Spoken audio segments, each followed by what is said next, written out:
ടിപ്സിൻ്റെ പുതിയ എപ്പിസോഡിലേക്ക് എല്ലാവർക്കും സ്വാഗതം. LPUP എക്സാം റിലേറ്റഡ് ആയിട്ടുള്ള പ്രീവിയസ് ക്വസ്റ്റ്യൻസിലൂടെയാണ് നമ്മൾ പോകുന്നത്. ഇനി മലബാർ കലാപവുമായിട്ട് റിലേറ്റഡ് ആയിട്ട് വന്നിട്ടുള്ള ചോദ്യങ്ങൾ നോക്കാം. ആനി ബസന്റിൻ്റെ അധ്യക്ഷതയിൽ 1916 മലബാറിലെ ആദ്യ രാഷ്ട്രീയ സമ്മേളനം പാലക്കാട് വെച്ച് നടന്നു. ഈ ഒരു ക്വസ്റ്റ്യൻ LPUP അസിസ്റ്റൻ്റ് 2017 ചോദിച്ചിട്ടുണ്ട്. ആനി ബസന്റിൻ്റെ അധ്യക്ഷതയിൽ 1916 മലബാറിലെ ആദ്യ രാഷ്ട്രീയ സമ്മേളനം പാലക്കാട് വെച്ച് ചേർന്നു. മലബാർ ജില്ലാ കോൺഗ്രസിൻ്റെ പ്രഥമ സമ്മേളനത്തിന് നേതൃത്വം നൽകിയത് ആനി ബസന്റ് ആണ്. 1916 പാലക്കാട് വെച്ചിട്ടാണ് ആനി ബസന്റിൻ്റെ അധ്യക്ഷതയിൽ 1916 മലബാറിലെ ആദ്യ രാഷ്ട്രീയ സമ്മേളനം നടന്നത്. ഒന്നാം ലോക മഹായുദ്ധ കാലഘട്ടത്തിൽ കോൺഗ്രസിൻ്റെ പ്രവർത്തകർക്ക് മലബാറിൽ നേതൃത്വം നൽകിയവരായിരുന്നു KP Kesava Menon, Muhammad Abdurahman Sahib, K Madhavan Nair, KP Raman Menon, E Moidu മൗലവി, MP നാരായണ മേനോൻ എന്നിവർ. ഒന്നാം ലോക മഹായുദ്ധ കാലഘട്ടത്തിൽ കോൺഗ്രസിൻ്റെ പ്രവർത്തനങ്ങൾക്ക് മലബാറിൽ നേതൃത്വം നൽകിയവരായിരുന്നു KP Kesava Menon, KP Raman Menon, Muhammad Abdurahman Sahib, K Madhavan Nair, E മൗദു മൗലവി, MP നാരായണ മേനോൻ എന്നിവർ. അഞ്ചാം മലബാർ ജില്ലാ സമ്മേളനത്തിൻ്റെ വേദിയിൽ നിന്നും ഇറങ്ങിപ്പോയതായിരുന്നു ആനി ബസന്റും അനുയായികളും. ഭരണപരിഷ്കരണം, കുടിയാൻ പ്രശ്നം, ഖിലാഫത്ത് തുടങ്ങിയ വിഷയങ്ങൾ ചർച്ച ചെയ്ത രാഷ്ട്രീയ സമ്മേളനമായിരുന്നു 1920 മഞ്ചേരിയിൽ നടന്ന മലബാർ രാഷ്ട്രീയ സമ്മേളനം. ഭരണപരിഷ്കരണം, കുടിയാൻ പ്രശ്നം, ഖിലാഫത്ത് തുടങ്ങിയ വിഷയങ്ങൾ ചർച്ച ചെയ്ത രാഷ്ട്രീയ സമ്മേളനമായിരുന്നു 1920 മഞ്ചേരിയിൽ നടന്ന മലബാർ രാഷ്ട്രീയ സമ്മേളനം. അഞ്ചാം ജില്ലാ സമ്മേളനത്തിൻ്റെ വേദിയിൽ നിന്നും ഇറങ്ങിപ്പോയവരായിരുന്നു ആനി ബസന്റും അനുയായികളും. കേരളത്തിലെ സൂററ്റ് എന്നറിയപ്പെടുന്നത് മഞ്ചേരിയിൽ നടന്ന അഞ്ചാം കോൺഗ്രസ് ജില്ലാ സമ്മേളനത്തെയാണ്. കേരളത്തിലെ സൂററ്റ് എന്നറിയപ്പെടുന്നത് മഞ്ചേരിയിൽ നടന്ന അഞ്ചാം കോൺഗ്രസ് ജില്ലാ സമ്മേളനത്തെയാണ്. മലബാർ ജില്ലാ കോൺഗ്രസിൻ്റെ അവസാന സമ്മേളനം നടന്നത് മഞ്ചേരിയിലാണ്. 1920 മഞ്ചേരിയിൽ മലബാർ ജില്ലാ കോൺഗ്രസിൻ്റെ അവസാനത്തെ സമ്മേളനം നടന്നു. മദ്രാസിലെ അടയാർ കേന്ദ്രീകരിച്ച് ഹോം റൂൾ പ്രസ്ഥാനം ആരംഭിച്ച വ്യക്തിയും ന്യൂ ഇന്ത്യ, കോമൺവെൽത്ത് എന്നീ പുസ്തകങ്ങൾ രചിച്ചത് INCയുടെ പ്രസിഡൻ്റായിട്ടുള്ള ആദ്യ വനിത. ഈ പദവികളെല്ലാം ആനി ബസന്റ് സ്വന്തമാണ്. ആനി ബസന്റിൻ്റെ അധ്യക്ഷതയിലാണ് 1916 മലബാറിലെ ആദ്യത്തെ രാഷ്ട്രീയ സമ്മേളനം പാലക്കാട് വെച്ച് നടന്നത്.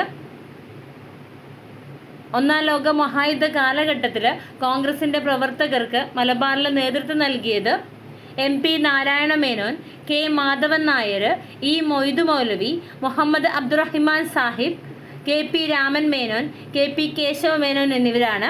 കേരളത്തിലെ സൂററ്റ് എന്നറിയപ്പെടുന്നത് മഞ്ചേരിയിൽ നടന്ന അഞ്ചാം കോൺഗ്രസ് ജില്ലാ സമ്മേളനത്തെയാണ് കേരളത്തിലെ സൂററ്റ് എന്ന പേരിൽ അറിയപ്പെടുന്നത്. മലബാർ ജില്ലാ കോൺഗ്രസിൻ്റെ അവസാനത്തെ സമ്മേളനം നടന്നത് മഞ്ചേരിയിലാണ്.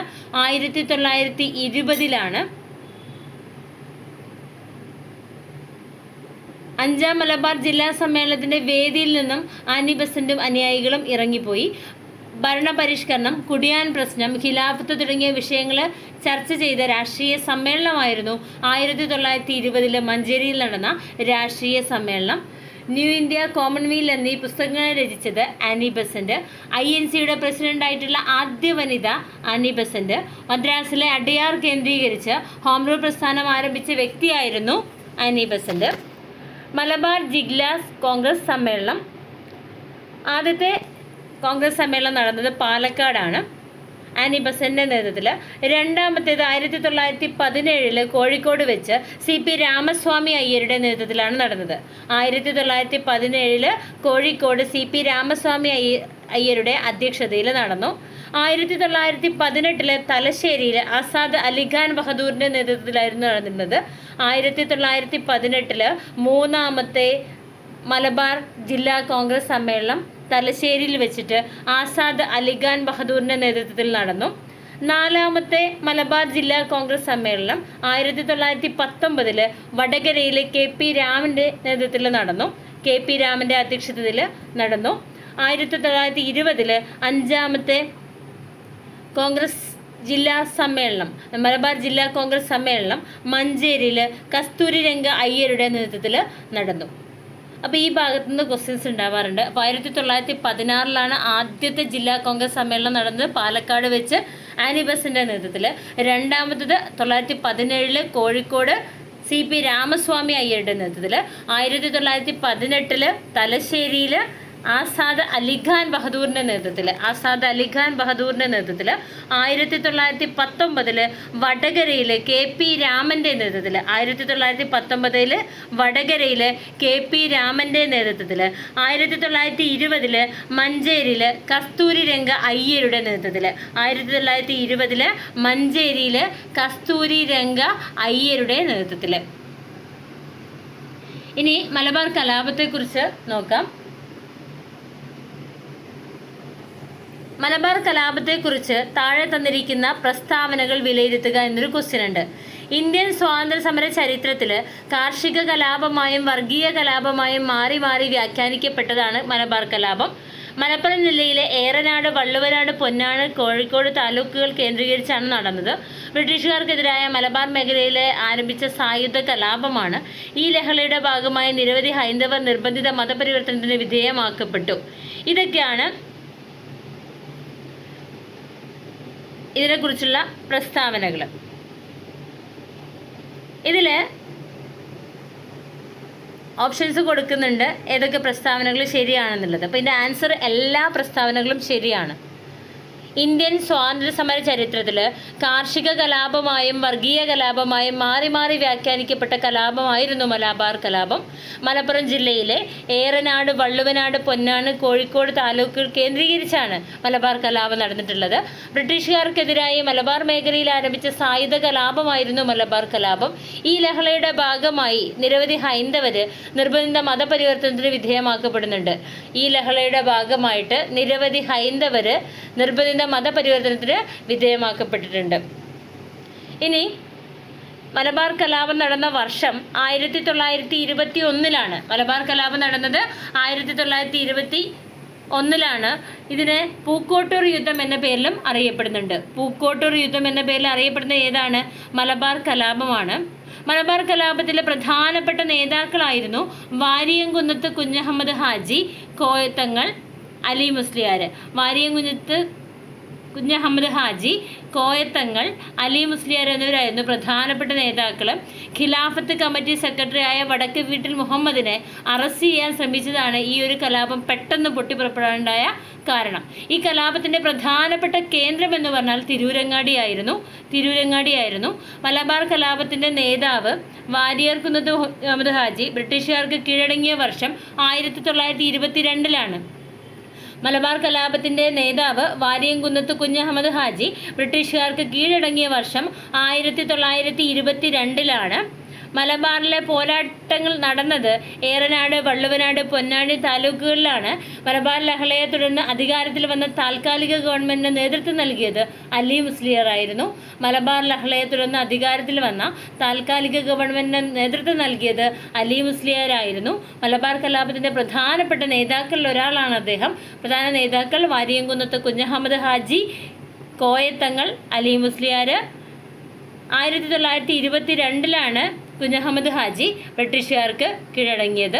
മലബാർ കലാപത്തിൽ കൊല്ലപ്പെട്ട പോലീസ് മേധാവിയാണ് ഹിച്ച്കോക്ക് മലബാർ കലാപത്തിൽ കൊല്ലപ്പെട്ടു. മലബാർ കലാപവുമായി ബന്ധപ്പെട്ടുണ്ടായ തീവണ്ടി ദുരന്തമാണ് വാഗൺ ട്രാജഡി. 1921 മലബാർ കലാപത്തിൽ ബ്രിട്ടീഷ് പോലീസിനെതിരെ ശക്തമായി പോരാടിയ വനിതയാണ് കമ്മത്ത് ചെന്നമ്മ. 1921 മലബാർ കലാപത്തിൽ ബ്രിട്ടീഷ് പോലീസിനെതിരെ ശക്തമായി പോരാടിയ വനിതയാണ് കമ്മത്ത് ചെന്നമ്മ.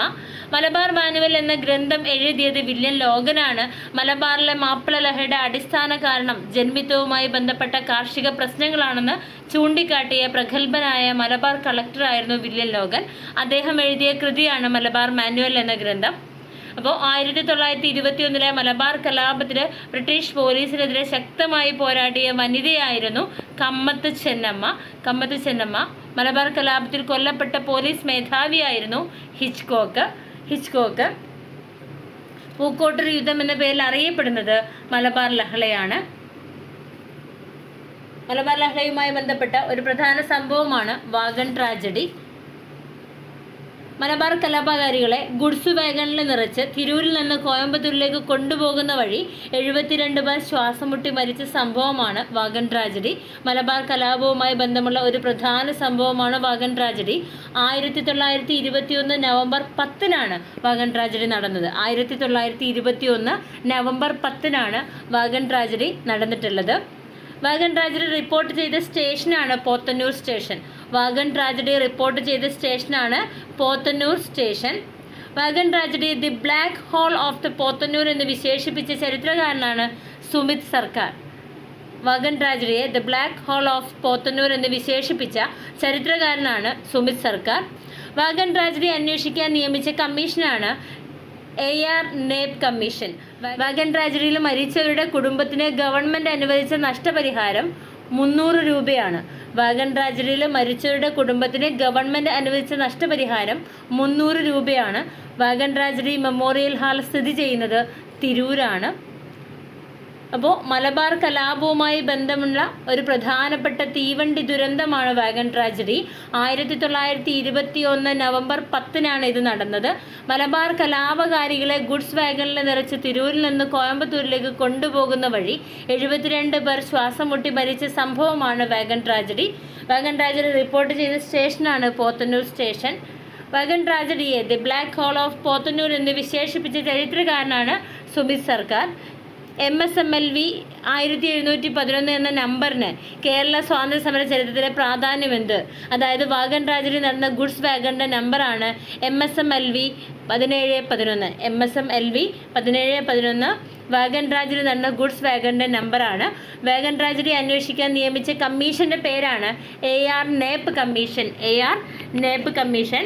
വാഗൺ ട്രാജഡിയിൽ മരിച്ചവരുടെ കുടുംബത്തിന് ഗവൺമെൻറ് അനുവദിച്ച നഷ്ടപരിഹാരം 300 രൂപ. വാഗൺ ട്രാജഡി മെമ്മോറിയൽ ഹാൾ സ്ഥിതി ചെയ്യുന്നത് തിരൂരാണ്. മലബാർ കലാപകാലത്തെ ആദ്യത്തെ ആസൂത്രിതവും നേരിട്ടുള്ളതുമായ ആക്രമണം പൊട്ടിപ്പുറപ്പെട്ടത് പൂക്കോട്ടൂരിലാണ് 1921 ഓഗസ്റ്റിൽ. ഏകദേശം 3000 കലാപകാരികൾ ഇതിൽ പങ്കെടുത്തിട്ടുണ്ട്. ഖിലാഫത്ത് നേതാവായിരുന്ന അലി മുസ്ലിയാരെ അറസ്റ്റ് ചെയ്തു എന്നുള്ള തെറ്റായ വാർത്ത പരന്നിട്ടുണ്ടായിരുന്നു. കലാപം വളരെ ശക്തമായതുകൊണ്ട് കലാപത്തെ അടിച്ചമർത്താൻ ആവശ്യമായ സൈനിക സഹായം മദ്രാസ് സർക്കാരിനോട് ആവശ്യപ്പെട്ട് ജില്ലാ മജിസ്ട്രേറ്റ് ആയിരുന്നു തോമസ്. യുദ്ധക്കപ്പലിൻ്റെ സാന്നിധ്യം കലാപകാരികളെ ഭയപ്പെടുത്തുമെന്ന ഉദ്ദേശത്തോടെ കോഴിക്കോട് തുറമുഖത്തെത്താൻ വേണ്ടി സജ്ജീകരണം ചെയ്ത യുദ്ധക്കപ്പലാണ് കോമസ്. യുദ്ധക്കപ്പലിൻ്റെ സാന്നിധ്യം കലാപകാരികളെ ഭയപ്പെടുത്തുമെന്ന ഉദ്ദേശത്തോടു കൂടി കോഴിക്കോട് തുറമുഖത്തെത്താൻ വേണ്ടി സജ്ജീകരണം ചെയ്ത യുദ്ധക്കപ്പലാണ് കോമസ് എന്ന യുദ്ധക്കപ്പൽ. അപ്പോൾ 1921 മലബാർ കലാപ സമയത്ത് മലബാർ കലക്ടറായിരുന്നു EF തോമസ്. 1921 മലബാർ കലാപത്തിൻ്റെ ഭാഗമായി നടന്ന മറ്റൊരു പ്രധാന സംഭവമായിരുന്നു പൂക്കോട്ടൂർ യുദ്ധം. മലബാർ കലാപകാലത്ത് നടന്ന പൂക്കോട്ടൂർ യുദ്ധത്തിൻ്റെ നേതാവ് വടക്കേ വീട്ടിൽ മുഹമ്മദാണ്. പൂക്കോട്ടൂർ യുദ്ധത്തിൻ്റെ കാരണം എന്താണ്? പൂക്കോട്ടൂരിലെ ഖിലാഫത്ത് കമ്മിറ്റിയുടെ സെക്രട്ടറിയായ വടക്കേ വീട്ടിൽ മുഹമ്മദിനെ മോഷണക്കുറ്റം ചുമത്തി ബ്രിട്ടീഷ് പോലീസ് അറസ്റ്റ് ചെയ്യാൻ ശ്രമിച്ചു. പൂക്കോട്ടൂർ യുദ്ധത്തിന് കാരണം പൂക്കോട്ടൂരിലെ ഖിലാഫത്ത് കമ്മിറ്റിയുടെ സെക്രട്ടറിയായ വടക്കേ വീട്ടിൽ മുഹമ്മദിനെ മോഷണക്കുറ്റം ചുമത്തി ബ്രിട്ടീഷ് പോലീസ് അറസ്റ്റ് ചെയ്യാൻ ശ്രമിച്ചു എന്നുള്ളതാണ് പ്രധാനപ്പെട്ട കാരണം. അപ്പോൾ മലബാർ കലാപവുമായി ബന്ധപ്പെട്ടുണ്ടായ തീവണ്ടി ദുരന്തമാണ് വാഗൺ ട്രാജഡി. മലബാർ കലാപകാലത്തെ ആദ്യത്തെ ആസൂത്രിതവും നേരിട്ടതുമായുള്ള ആക്രമണം നടന്നത് പൂക്കോട്ടൂരിലാണ് 1921 ഓഗസ്റ്റിൽ. ഇതിന് കാരണം പൂക്കോട്ടൂരിലെ ഖിലാഫത്ത് കമ്മിറ്റിയുടെ സെക്രട്ടറിയായ വടക്കേ വീട്ടിൽ മുഹമ്മദിനെ മോഷണക്കുറ്റം ചുമത്തി ബ്രിട്ടീഷ് പോലീസ് അറസ്റ്റ് ചെയ്തു എന്നുള്ളതായിരുന്നു. യുദ്ധക്കപ്പലിൻ്റെ സാന്നിധ്യം കലാപകാരികളെ ഭയപ്പെടുത്തുമെന്ന ഉദ്ദേശത്തോടു കൂടി കോഴിക്കോട് തുറമുഖത്തെത്താൻ വേണ്ടി സജ്ജീകരണം ചെയ്ത യുദ്ധക്കപ്പലായിരുന്നു കോമസ് എന്ന യുദ്ധക്കപ്പൽ. കലാപം വളരെ ശക്തമായതുകൊണ്ട് തന്നെ കലാപത്തെ അടിച്ചമർത്താൻ ആവശ്യമായിട്ടുള്ള സൈനിക സഹായം മദ്രാസ് സർക്കാരിനോട് ആവശ്യപ്പെട്ട ജില്ലാ മജിസ്ട്രേറ്റാണ് തോമസ്. ഇത്രയുമാണ് മലബാർ കലാപവുമായിട്ട് നമുക്ക് പറയാനുള്ളത്. ബാക്കി ഇനി ഉപ്പ് സത്യാഗ്രഹത്തെക്കുറിച്ച് നെക്സ്റ്റ് വീഡിയോയിൽ നോക്കാം. Okay, thank you.